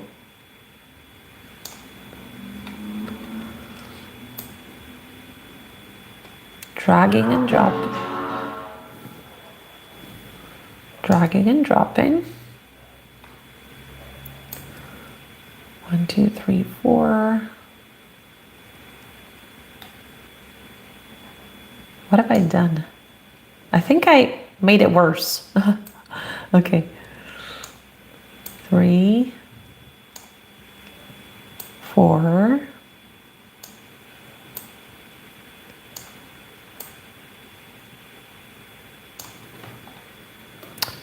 Drag and drop. That's a very useful mouse action. Here we go.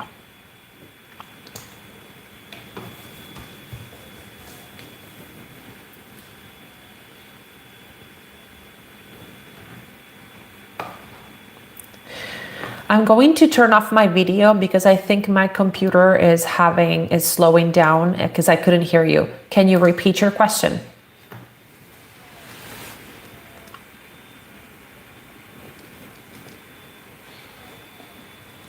Yes. Did you write a complete list of 1.1, 1.2, 1.3? Did you do that? Okay.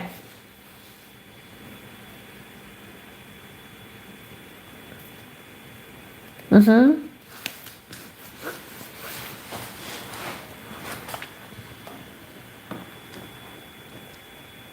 Oh, okay.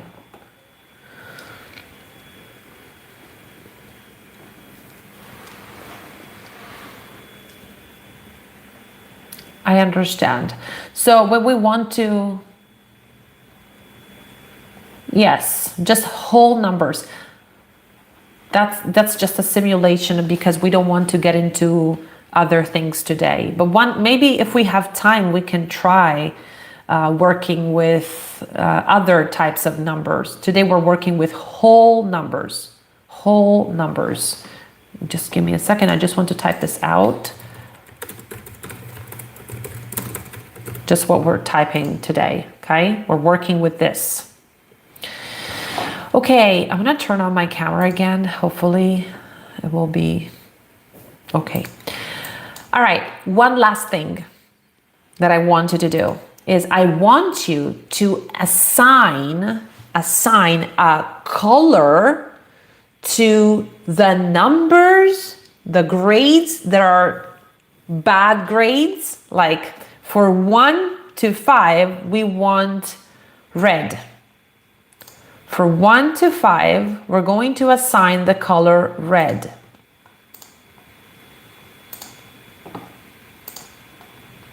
Because this means insufficient.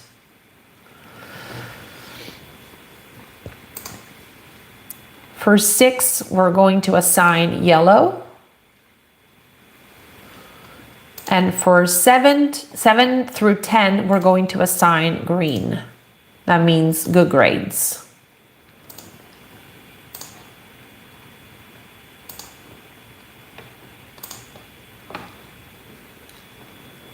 So this is called color coding.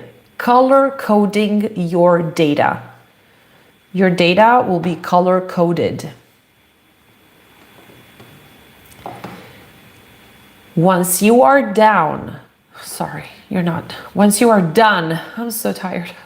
Once you're done color coding, you can click done.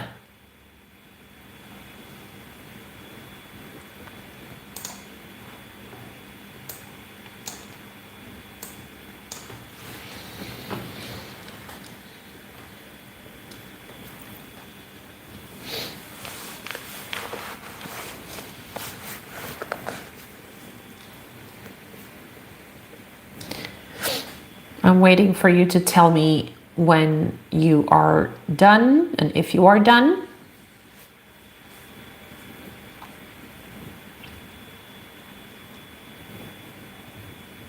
The red flag, so you can get rid of the red flag by clicking on the drop-down menu and selecting a new value. So that red flag is actually telling you, look, this value does not exist in the list. So please do something about it. That's what it's telling you.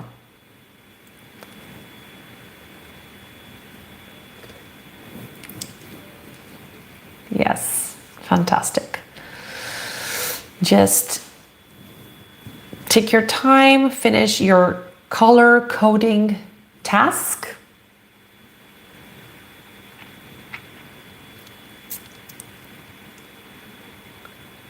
You can do that. That's actually what I want you to do. I want you to go and play with the menu so that you can change the grades, because that's what we want to do.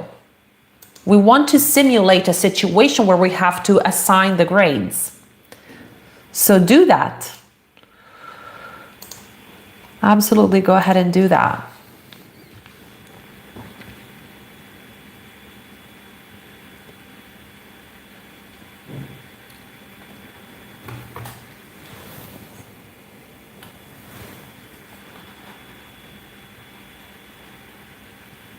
Just give me 1 sec. Okay. Have you color coded your grades?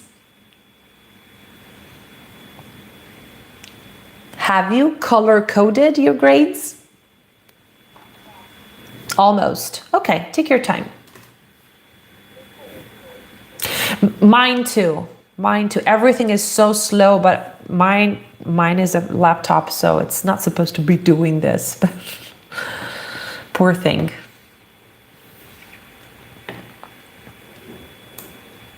Of course.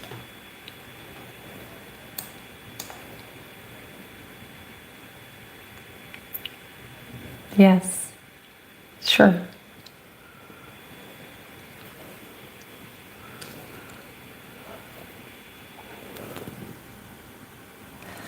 That would be a mini computer. Yes.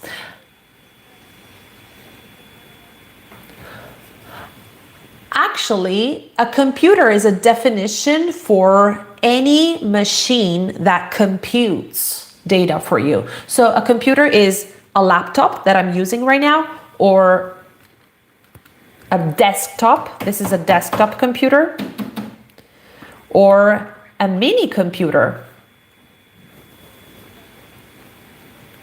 Yes.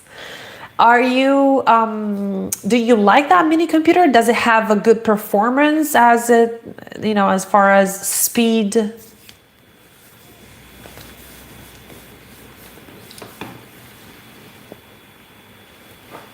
Yes, depends on what you use it for. Thank you. Oh, Cristiana, that's all right. Don't worry. Vincenzo, that's a very good question, and it is related to what we're doing. Not related to what we're doing today specifically, but this is IT in English, so it is related to our class. Right. Okay. So I want you to go ahead and change some of the grades if you want to. You don't have to spend too long changing the grades, but maybe have a situation where a student has had a decline or an improvement. Change a few grades, and then we're going to create our mini charts. And this is something that I'm really fond of. I really like the mini charts.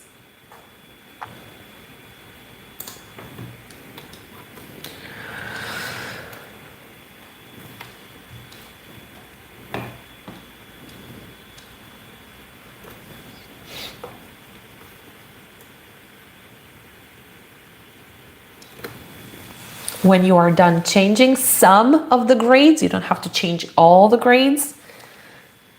Tell me that you're done. Okay. Right, because you had to change the grades because of the red flags. If you still have this menu on the right, the data validation rules on the right, go ahead and click it off, like close it so you can get your space back.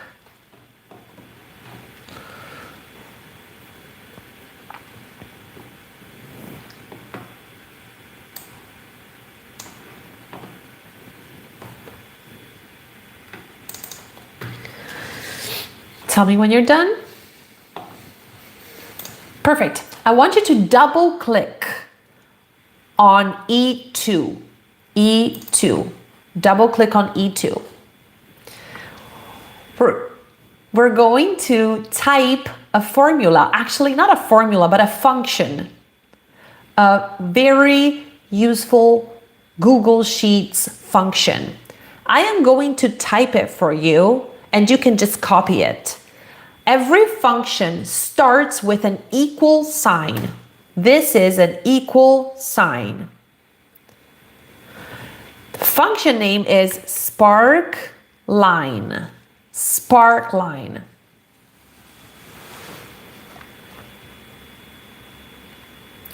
So every time you write or type a function, you have equal sign, function name, and open parenthesis. Open parenthesis. That's how every function works in Google Sheets. Now I want you to type C2. Sorry, C2. Oh my goodness, C2. I want it. What happened here? Okay, C2.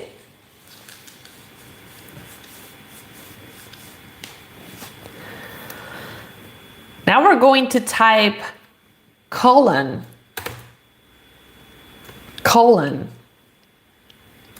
C2, D2.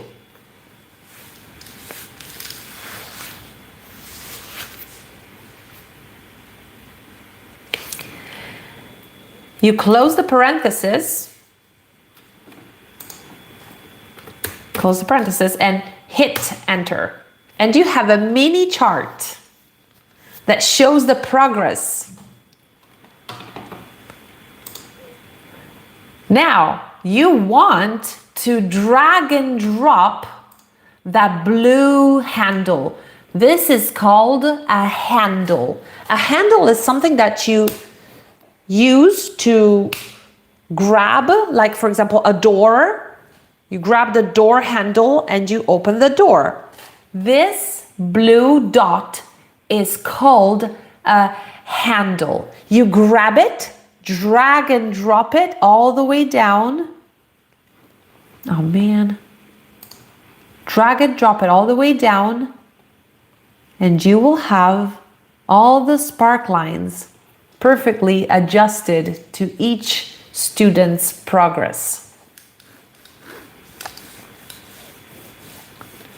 Interesting, right? Imagine having a spark line with a third column where you can see going up and down. We're going to do that right now. We're going to do this right now. So tell me if you're ready. Okay. We're going to click on the little arrow. I'm going to show you something. When you hover, do you remember hovering? Hover? When you hover over the column letters, it shows a little arrow. Do you see the arrow here? Click on the E column arrow and choose insert one column left. Insert one column left. Perfect. Now we're going to change the headers because you don't have 3 semesters. You can't have 3 semesters. So we're going to call them terms. Terms. First term, second term, third term. First term, we don't have to, well, we can type grade. Second term. And we're going to type third term grade.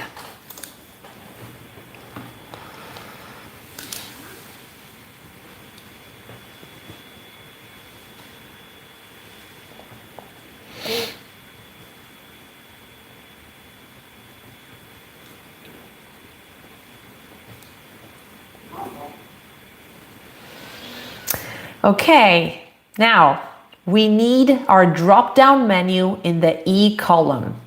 We need the drop-down menu here. This is so much fun because you can just change the range and have the drop-down menu show up in here. So click on D2. Don't click on the drop-down menu. I don't want you to do that. I want you to click on the cell. Not the menu, the cell. Select the cell. Go to data.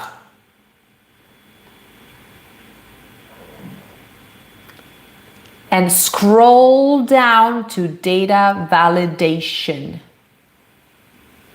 Data validation. Yes, unfortunately.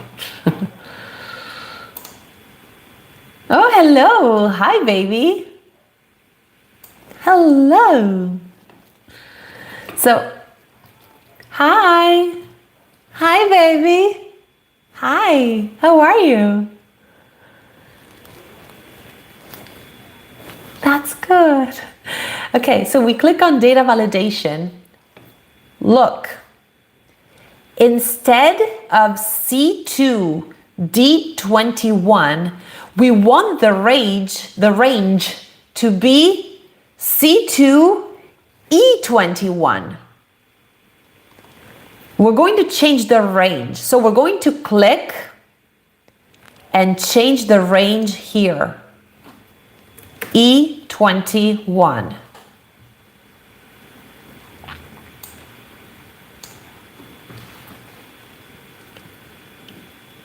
C2 E21. I'm going to leave this up for Cristiana. Cristiana, whenever you can, look at it, copy it.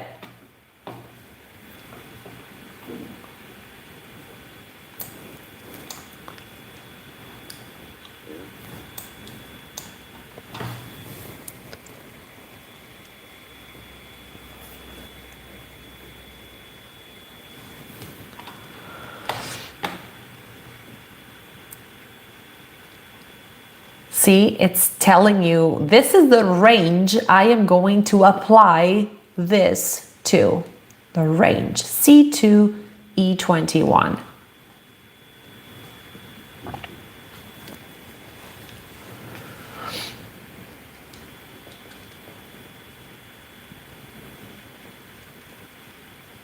Take your time. By the way, you're doing great. You're sick. You have your kid with you and you're still following the lesson and actively participating. You are a Wonder Woman. You're amazing. You're Wonder Woman, Cristiana. Sick. Your kid with you and you're still participating and doing everything. I applaud you. Kudos. Yes, from here. Data validation. And you will have it in Italian. It says convalida.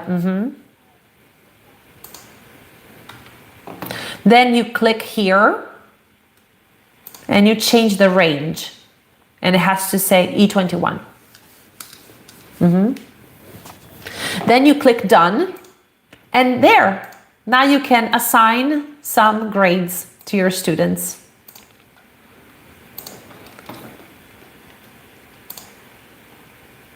I'm assigning new grades for the yes, of course.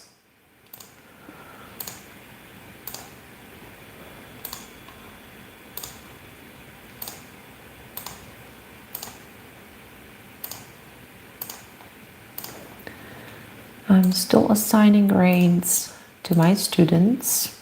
Almost done. Now we have to change the mini chart to include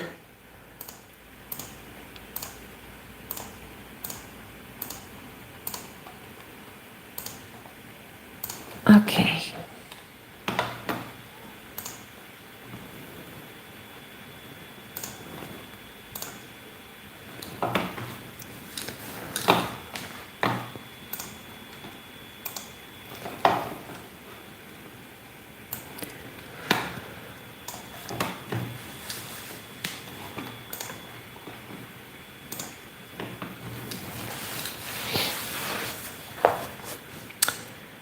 I am a little bit sad that we started out as a big class. Are you done? Okay. Now we're going to change the range for the mini chart, because right now the mini chart, if you click on F2, double click on F2, it only reflects the progress of the first term and second term. We need to include E2. So we're going to change this to E2.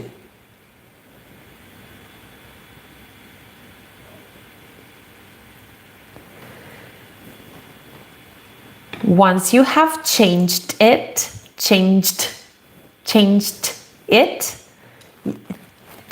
you can hit enter. And we need to do the same thing. We need to grab the handle, the blue handle, and drag it all the way down to reflect the new chart, the new progress chart.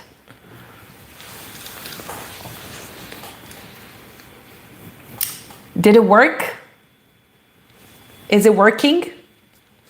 Do you see the new progress? Nice. Perfect. So with all the things, Christiana, I think your microphone is acting up. I'm going to mute you, or you can mute yourself, because we can hear brrrr. Can you also hear it, Vincenza?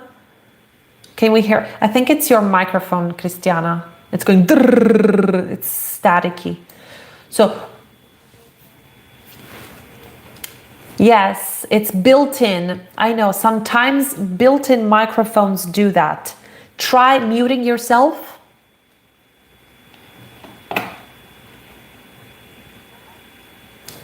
It stopped. What was it? Oh, see? That's the most clever thing to do. Just turn it off and turn it back on, always.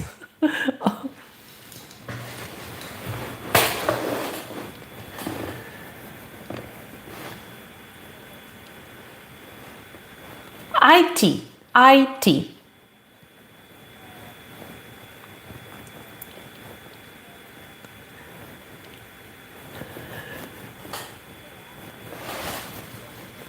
Yes, I remember that protocol because I worked in Naples in a big company that had big servers. We had a CIA protocol. We did.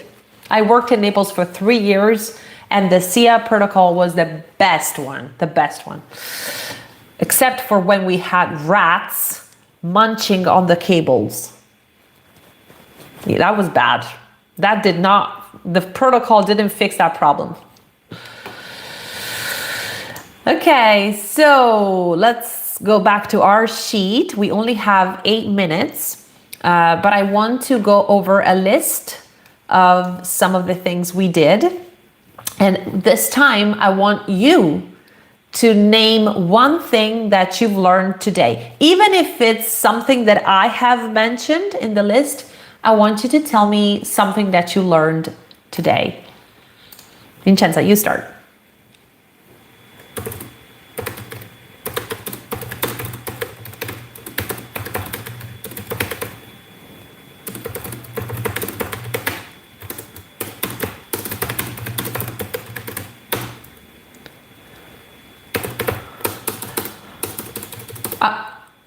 Drop down menu.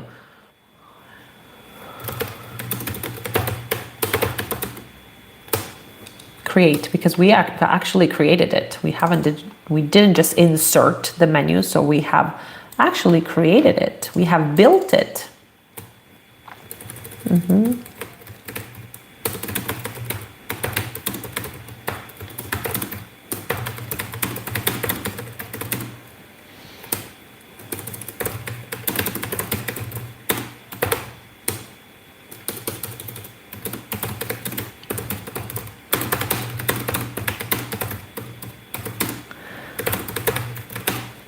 This is called synthetic data. Synthetic data. So you learned how to use ChatGPT to generate synthetic data. This type of data is fake, but it looks at real data and it generates something that's similar. We call that synthetic data. You learned quite a few things today. I'm going to read exactly what not exactly, I tweaked it a little, but what you said. I learned how to create a progress chart on Google Sheets and how to create a drop-down menu. I learned how to insert a chart function and how to use ChatGPT to generate synthetic data. Thank you so much. That's very good feedback. Cristiana, what did you learn today? No, something that you've learned. This is what Vincenza said. Vincenza said, I learned this and this. I want to know what you learned.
That's a lot of things.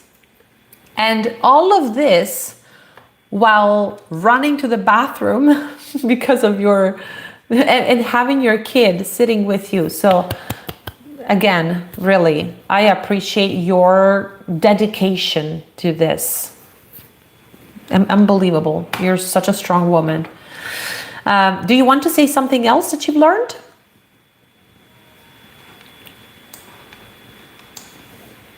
Okay, no problem.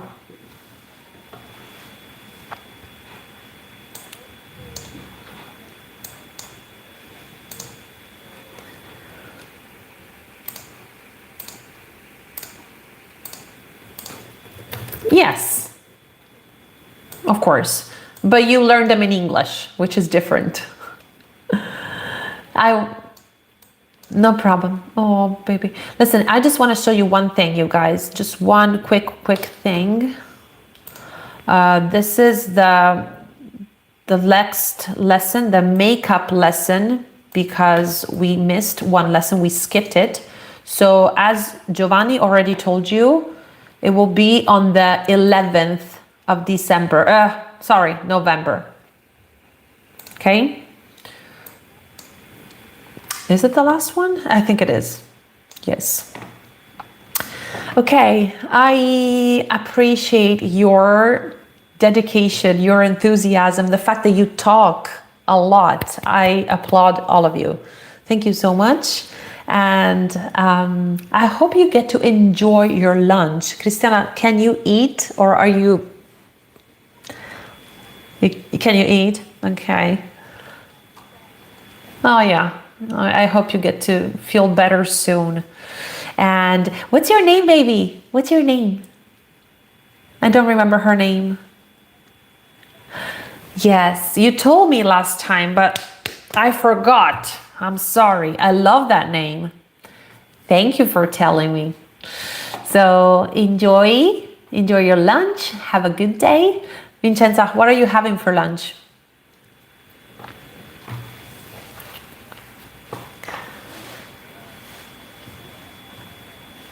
Do I have a memory of you telling me that you're a vegetarian? No. Somebody told me, somebody in our class. Okay, vegan recipe. Okay. All right. Like vegan options? Me too. I like tofu, but I do not like seitan. Seitan it's like chewy. It's a chewy texture, I know. Okay, you guys, so I'm going to have eggs, hard-boiled eggs.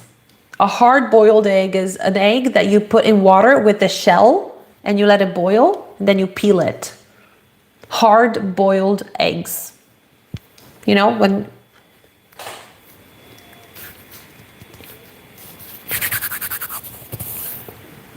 I just love eggs. I could have eggs for breakfast, for lunch, for a snack, for dinner. I could have eggs every single day of my life. I never get tired. So that's what I'm having, and I'll drink some coffee, and that's it. I hope you get to enjoy the rest of your day, and thank you so much for being here. Bye. Bye.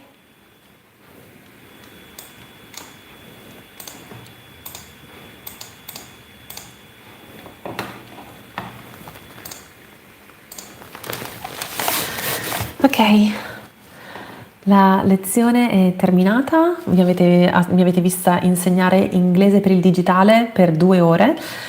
Wow, amazing accent. Thank you so much. Actually, tonight at 7 p.m. I have scheduled a video. Ho un video che esce alle 7 stasera sull'accento.